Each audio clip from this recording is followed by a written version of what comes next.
আসসালামু আলাইকুম প্রিয় ভাই বোনেরা। আজকে আমি কথা বলবো যে আমাদের যে 5টি কারণে আসলে আমাদের অন্তর নষ্ট হয়ে যায় সেটির ব্যাপারে। তো নাম্বার 1 হচ্ছে অতিরিক্ত ঘুম, আর 2 নাম্বার হচ্ছে অধিক আশা, 3 নাম্বার হচ্ছে অতিরিক্ত খাওয়া দাওয়া মানে ভরপেটে খাওয়া, 4র্থ নাম্বার হচ্ছে মানুষের সাথে বেশি মেলামেশা করা, আর 5 নাম্বার হচ্ছে গায়রুল্লাহর সাথে সম্পর্ক রাখা, অর্থাৎ যে সম্পর্ক আল্লাহ তাআলা অবৈধ করেছেন সেই তার সাথে সম্পর্ক রাখা।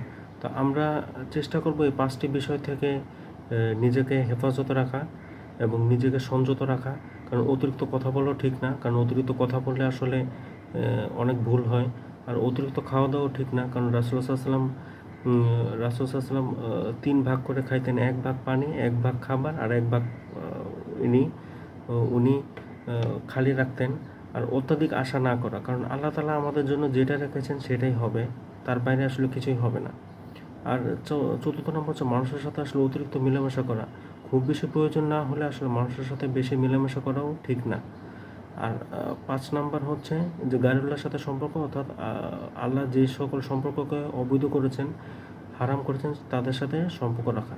তো আল্লাহ তাআলা আমাদেরকে এই 5টি অনর্থক কাজ থেকে বিরত রাখুক। আমিন। সবাই ভালো থাকবেন। আসসালামু আলাইকুম ওয়া রাহমাতুল্লাহি ওয়া বারাকাতুহু।